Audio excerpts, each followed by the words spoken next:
So you use your index fingers and your middle fingers, and then you take your knuckles and you just go across your forehead like this, outwards towards your temples, and then you can also work your way in, and it just forces your whole face to kind of relax. And then once you get the hang of it, you can go around, and you just hold so much tension around your face.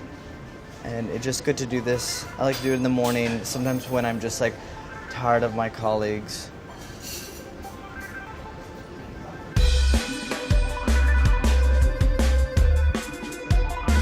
They were making this spicy, funky shrimp dish that really kind of came about for our farmers market challenge for Healthyish. When you go to the farmers market, you'll buy these like big bundles of basil, and most likely I can't even use all of that, so I just made this recipe to kind of add the basil into a stir fry.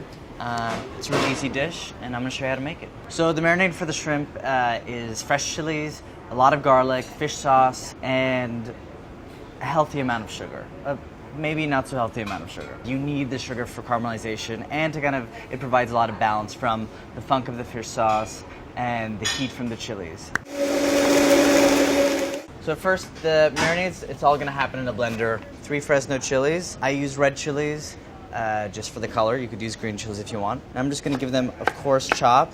I'm gonna leave the seeds because this is a pretty spicy dish. If you want it more spicy, add an extra chili. If you don't want it spicy, remove some of the seeds. We're gonna use 6 garlic cloves.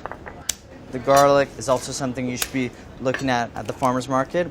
That's when the garlic is still quite fresh and hasn't dried out, and it has like a subtle, like almost sweet flavor to it. You go in 2 tablespoons of fish sauce.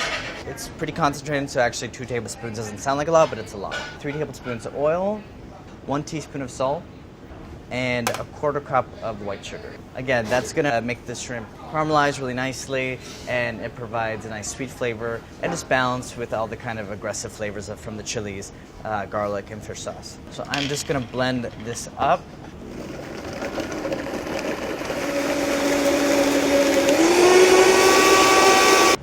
You want it to be pretty smooth, so I'm just gonna give this one more.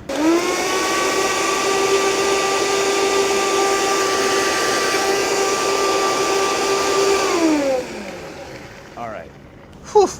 Super intense, opens up the nostrils.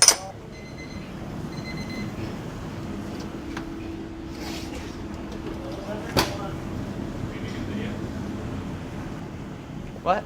What is this? It's just a tomato galette. It needs some work. So the first time I was making this dish, Carla and Julia Kramer were at the tasting. They loved the shrimp. But I did something, I fried the basil until they were really crisp, which made them really pretty and almost translucent. They were like basil chips, but it was a little fussy, and they're like, no, don't do that. So that's how I just ended up adding a big handful of basil at the end. It's a better basil flavor because they kind of wilt and they don't just kind of fry out in oil. Once you have the sauce, you're gonna add 1 pound of shrimp. This is headless, shellless shrimp. But if you're into that, totally do it with the shell on and the head on. I'm gonna just give these a toss. And the thing with when you're working with any kind of seafood, it doesn't really need to marinate as much compared to, let's say, a steak or chicken thighs or any other kind of protein like that, because the flesh from the shrimp is actually a lot more softer and less dense. So all the kind of flavors of the marinade are going to be able to penetrate really easily, and that's why we only need to let it sit for about 10 minutes. Those 10 minutes, if you're a smoker, you could smoke a cigarette. If you're a drinker, you could have a drink. If you... never mind. What would Andy Baraghani do? I'd probably look up old Oscar speeches. I don't know. How could that not make you happy? Anyways, back to the recipe. I'm giving this shrimp a bit of a toss. It's been about 10 minutes. It's been a while. We're going to use a large non-stick skillet. We're going to turn up to medium-high heat. I'm going to add about a tablespoon of oil. It should be shiny. I'm going to add the shrimp. I'm going to leave the marinade behind, though. I'm not going to add the whole thing. Now, if you don't have a big skillet, you're going to do this in batches. We're going to cook these for about a minute per side, and we're going to wait until they're nice and lightly charred on the bottom before we flip them. I'm going to just take a peek at one. That's what you want. Some lightly charred bits. That looks good. And see, that sugar helps with all this kind of caramelization. Once I flip them, I don't want to mess around with them. I don't want to move them too much. I want them to kind of sit in place so they can actually get lightly charred and caramelized on the other side. So we'll check. Both sides nicely charred. I'm going to turn this off. Remove the skillet off heat.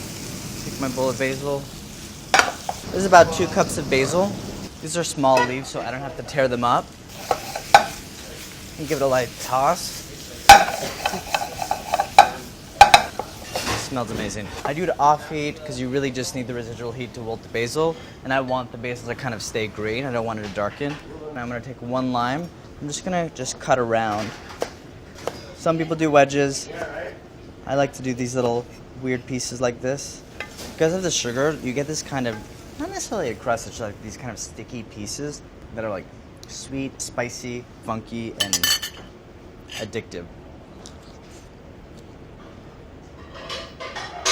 This is probably my favorite shrimp recipe I've ever developed. But if you guys need a backup opinion, Leone, drop the chicken. What? Drop the chicken. Just boss. We'll get this one. All right, let's try it. Great job on the sear. Thank you. How long did you cook it for?